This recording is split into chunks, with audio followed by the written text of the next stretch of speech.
Agora a gente vai para a referência da Comunidade Econômica Europeia, que hoje é União Europeia.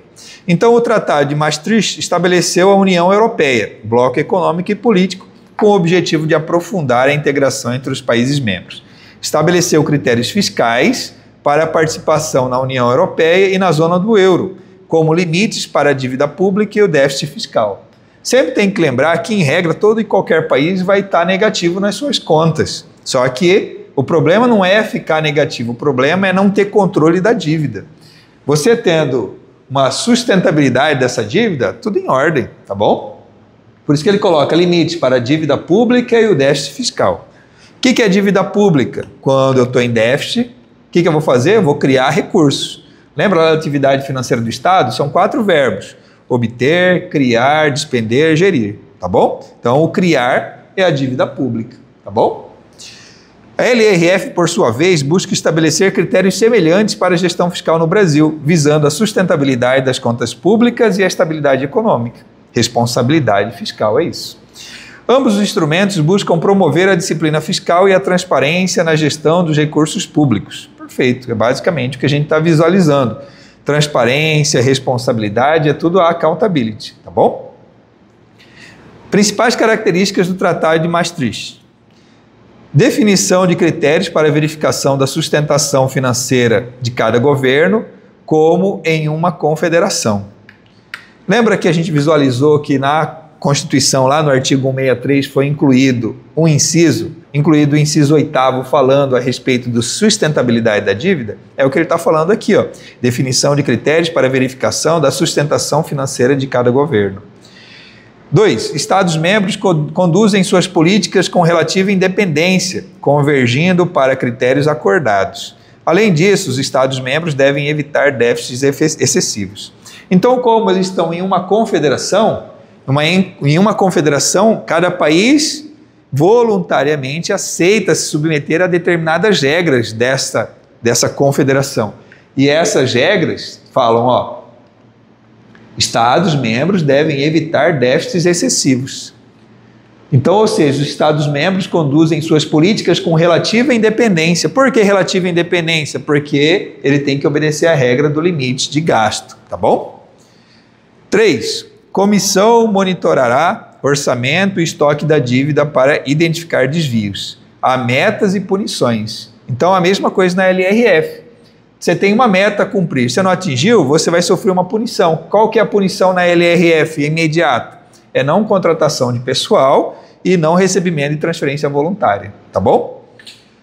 4. Pacto de Estabilidade e Crescimento de 1997. Cada Estado-membro é responsável por sua política orçamentária, subordinada às disposições do tratado. Então, novamente, ó, quando a gente fala de soberania, e cada país busca a sua soberania, é ter liberdade para tomar suas decisões de acordo com o seu próprio povo. Só que quando você passa a pertencer a uma confederação, você vai ter uma certa independência. Por quê? Porque você é soberano, mas você, na sua soberania, decidiu aceitar regras de uma confederação.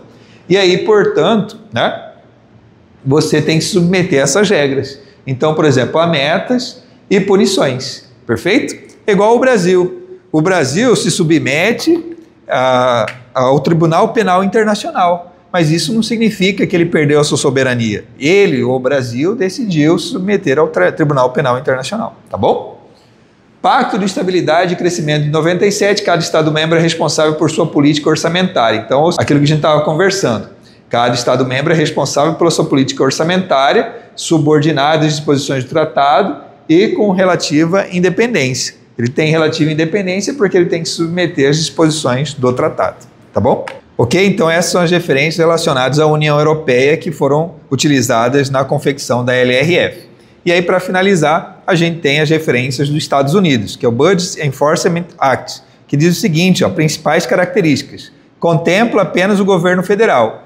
Cada unidade da federação tem suas regras. Então, na parte da LRF, cada ente federado tem as suas regras. Então, nós estamos na República Federativa. O que significa República Federativa? O que é a federação em si? A federação em si é que a República Federativa é dividida em partes. Cada parte está no mesmo nível da outra. Então eu tenho a União, o Estado, os estados, o Distrito Federal e os municípios. Ninguém é maior que o outro. Todos estão no mesmo nível. Todos têm poder legislativo, todos aí conseguem decidir suas próprias políticas legislativas, tá bom? Então contempla apenas o governo federal. Cada unidade de federação tem suas regras. 2. Congresso fixa metas de superávit e mecanismo de controle dos gastos. Aplicações de regras adotadas pelo BIA, que é a aprovação aqui dessa ferramenta, tá bom? Então nós temos aí essas situações que acontecem também na LRF. Estabelecimento de metas. Essas metas, no nosso caso, da LRF, não é superávit, é resultado. O resultado pode ser positivo ou negativo, ou seja, superavitário ou deficitário. É claro que você busca sempre ser superavitário, só que nem sempre isso acontece. E aí, se não acontece, o que vai gerar? A criação de crédito. E a criação de crédito é o quê? Dívida. E aí eu tenho que mostrar a sustentabilidade dessa dívida. Não se esqueça disso. Terceiro item do BIA. O que ele fala aqui? Sobre limitação de empenho para garantir limites e metas orçamentárias. Quando a gente analisa o relatório resumido de execução orçamentária, a gente vai visualizar que vai ter uma previsão e vai ter uma execução. Então você previu arrecadar R$1 milhão. Você arrecadou só 800, significa que você vai ter limitação no seu gasto, que é a limitação de empenho. Perfeito? Então essa é a referência aqui que foi utilizada também na LRF. E depois ele fala Pay As You Go. O que significa? Compensação orçamentária. Qualquer ato que provoque aumento de despesa deve ser compensado através de redução em outras despesas ou aumento de receita. Então, esse é um ponto importante, compensação orçamentária. Se o governo quer abaixar o tributo, ele pode, não tem problema, mas desde que faça a compensação orçamentária. Ou ele aumenta outro tributo para compensar a perda de arrecadação desse lado, ou ele diminui despesa. Mas sempre tem que ter essa compensação orçamentária. Se ele quer aumentar o tributo, ele vai ter que demonstrar o impacto desse aumento de tributo nos próximos anos. Se ele quer diminuir, ou seja, prejudicar de um modo geral a população do ponto de vista da arrecadação e da realização de serviços públicos, vai ter que demonstrar o que ele está fazendo para compensar essa renúncia de receita, ou diminuindo o gasto ou aumentando outro tributo. Vou dar um exemplo real que aconteceu. Não sei se vocês lembram da CPMF. Ela começou como contribuição provisória de movimentação financeira. Depois mudou para contribuição permanente de movimentação financeira. E ficou por muitos anos. E só que ela tinha uma data de validade aí. E aí o governo federal brigou com o legislativo. Aí o legislativo falou, não vou renovar a CPMF. Então, não renovou. E aí o que aconteceu? O governo perdeu, se não me engano, 10 bilhões de arrecadação. E aí o que ele fez? Ele tinha que compensar, já que a LRF fala que tem que compensar, ele foi lá e aumentou a IOF. Aí ele conseguiu arrecadar 20 bilhões, então arrecadou o dobro. Então ele conseguiu sair bem ainda, né? Aumentou a IOF e é uma coisa que é muito comum. Por quê? Porque o governo consegue aumentar a IOF de um dia para o outro, muito rápido, tá bom? Então aí, por exemplo, deu certo naquela época, estão tentando novamente que isso dê certo. Só que um ponto principal quando você estuda direito administrativo é o desvio de finalidade. A finalidade do IOF não é arrecadatório, ele é extrafiscal. A finalidade do imposto é ser extrafiscal, não arrecadatório. E aí cabe, né, a quem é competente questionar isso no judiciário e derrubar isso judicialmente, considerando que isso não o IOF não é feito para arrecadar, mas sim para regular o mercado de modo geral. Beleza? Então são essas referências aí que nós temos aí para o surgimento da LRF. Então, para finalizar, vamos testar o nosso conhecimento aqui.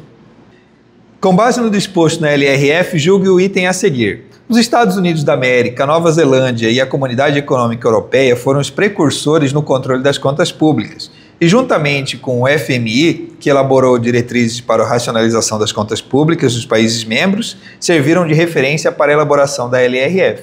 Isso mesmo, a gente falou sobre os Estados Unidos, falou sobre a Nova Zelândia, falou sobre a União Europeia e também falou sobre o FMI, tá bom? Então, portanto, a questão está redondinha, correto, beleza? Próxima questão. A LRF se inspirou no Fiscal Responsibility Act, instituído na Nova Zelândia, que representou um marco na política fiscal, visando o controle dos gastos públicos ao definir critérios de transparência e responsabilidade na gestão das finanças públicas. Perfeito, foi o que a gente estudou a respeito da Nova Zelândia. Então, a questão está correta. Mais uma questão. A Lei de Responsabilidade Fiscal Brasileira incorpora alguns princípios e normas inspirados em modelos de outros países. Entre estes países é possível mencionar exceto. Então, ele quer a errada, tá bom? Letra A. Nova Zelândia? Nova Zelândia a gente falou, tá bom? Através do Fiscal Responsibility Act de 1994. Foi apresentado para vocês. B. As economias africanas. A gente falou de economia africana? Não falou, então possivelmente é essa a alternativa. A partir do Tratado de Maastricht. Isso aí é o tratado da criação da União Europeia. Então a gente já sabe que a letra B está errada. No caso, né, essa é a resposta correta. Letra C. A Comunidade Econômica Europeia a partir do Tratado de Maastricht. Ok, está certo. Lembrando que a Comunidade Econômica Europeia ela surgiu no Tratado de Roma, tá bom? Só para você saber, ó, a Comunidade Econômica Europeia ela surgiu no Tratado de Roma. A União Europeia surgiu a partir do Tratado de Maastricht, tá? Ah, professor, está errado? Não está errado, por quê? Ó? Porque ele está falando aqui, ó, a Lei de Responsabilidade Fiscal incorpora alguns princípios e normas inspirados em modelos de outros países. Então, qual que é a referência? É o Tratado de Maastricht, tá bom? Então pode falar Comunidade Econômica Europeia, União Europeia, tanto faz, mas desde que fale do Tratado de Maastricht. Se falar do Tratado de Roma, o Tratado de Roma está relacionado ao surgimento da Comunidade Econômica Europeia, que é lá de 1950, tá bom? Letra D, o Fundo Monetário Internacional, organismo do qual o Brasil é Estado-membro e que tem editado e difundido algumas normas de gestão pública em diversos países. Ok, foi o que a gente visualizou, tá bom? Letra E, os Estados Unidos, cujas normas de disciplina e controle de gastos do governo central levaram à edição do Budget Enforcement Act, aliado ao princípio de accountability. Foi o que a gente visualizou. A gente já estudou também sobre accountability, que é responsabilidade. E aí é lei de responsabilidade fiscal. Então, ou seja, a accountability vai estar presente em toda a LRF, tá bom? Então, portanto, a resposta correta é a letra B, considerando que ele pediu a exceção. Então, não se esqueça. Ele falou exceto, incorreta, não é, destaca para você não esquecer, tá bom? Beleza? Avançando mais um pouco. Em relação à LRF, assinale a opção que não apresenta uma de suas características. Então, ó, novamente, não apresenta. Letra A. É inspirada em uma experiência da Nova Zelândia, que passava por uma crise econômica. Por que surgiu a lei fiscal na Nova Zelândia? Porque passava por uma crise econômica. Por que você vai impor limite nos seus gastos? Porque você está em crise. Porque se você ganhou na loteria, você não vai ficar preocupado com os seus gastos, tá bom? Então a letra A está correta. Letra B. Apresenta as diretrizes que balizam a administração das finanças públicas em todas as esferas de governo. Ok, né? Tudo em ordem também. A gente falou, né, de todas as esferas de governo, aí no caso ele está se referindo aos entes federados. Letra B. Apresenta as diretrizes que balizam a administração das finanças públicas em todas as esferas de governo. Então, foi o que a gente falou, né? No caso, as esferas de governo são os entes federados. Então, a LRF fala aí sobre todas as esferas de governo. Tanto do Poder Executivo, do Poder Legislativo, do Judiciário, tanto da União, do Estado, do Distrito Federal, quanto do município. Letra C. Elimina a socialização de prejuízos impostas em diversas ocasiões ao Tesouro Nacional devido à crise fiscal que unidades federativas passavam. Não sei se você entende um pouquinho, mas você sabe que o município vai ter dívida, o Estado vai ter dívida, a União vai ter dívida. Para que a LRF conseguisse ganhar consistência, foi feito um tratado anterior, tratado de recuperação dentro do Brasil, no sentido que a União ia absorver muitas dívidas dos entes federados, dos estados, dos municípios, para que ele conseguisse fazer essa gestão melhor da dívida. Então, por exemplo, não sei se você já ouviu falar de bancos estaduais, né? Os governos antes estaduais tinham bancos estaduais, só que todos foram privatizados. Por quê? Porque o governo federal chegou e intimou: vocês, bancos estaduais, vocês só vivem no prejuízo. Ou a gente fecha e eu assumo essa dívida, ou vocês se recuperam. Por isso que os bancos estaduais foram privatizados. Por quê? Porque o governo assumiu essas dívidas e vendeu o banco. tá bom? Para recuperar uma parte dessas dívidas. E aí o que acontecia? Quando o governo federal assume essas dívidas, quem que paga essa dívida? Todo contribuinte. Por isso que ele fala aqui, ó, elimina a socialização de prejuízos. Então a LRF está falando, ó, o governo federal não vai mais assumir dívida de ninguém. Por isso está falando, ó, elimina a socialização de prejuízos, impostas em diversas ocasiões ao Tesouro Nacional. Antes da LRF, deu uma crise lá, o Tesouro Nacional assumia essa dívida e todo mundo pagava por essa dívida. Por isso que ele fala socialização de prejuízos. Devido à crise fiscal que unidades federativas passavam. Então, tá certinho a letra C, tá bom? Letra D. Impõe regras rígidas para o gasto com o funcionalismo no final de ciclos eleitorais. Ok, era muito comum em final de mandato contratar um monte de gente, aí deixava dívida para o próximo mandatário e também encaixava todo mundo que você queria encaixar dentro da administração pública. Por quê? Porque você sabe que outro governo, outra gestão não ia chamar, então falou, vamos chamar todo mundo, e aí inchava de maneira excessiva os gastos com o pessoal. Por isso que ele fala, impõe regras rígidas para o gasto com o funcionalismo no final dos ciclos eleitorais. Então tá certo. Letra E, impõe pisos e tetos para o gasto com o pessoal, em função da receita em cada esfera governamental. Aqui está errado, ó. LRF impõe piso? Não põe piso. Ou seja, o que é o piso? A quantidade mínima. Não fala quantos funcionários, a quantidade mínima de funcionários você tem que ter. E também não fala a quantidade numérica de funcionário. Fala quanto que você pode gastar, o máximo que você pode gastar com o funcionário.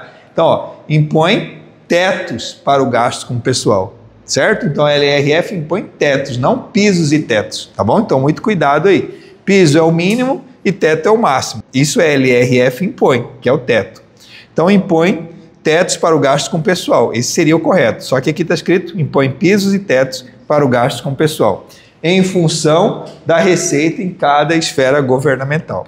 Então, portanto, nossa alternativa correta vai ser aí a letra E, porque ele pede a que não apresenta uma das características da LRF, beleza? Certo, pessoal, encerramos aí o nosso encontro da LRF. Espero que vocês tenham gostado e a gente se vê numa próxima oportunidade. Valeu, até mais!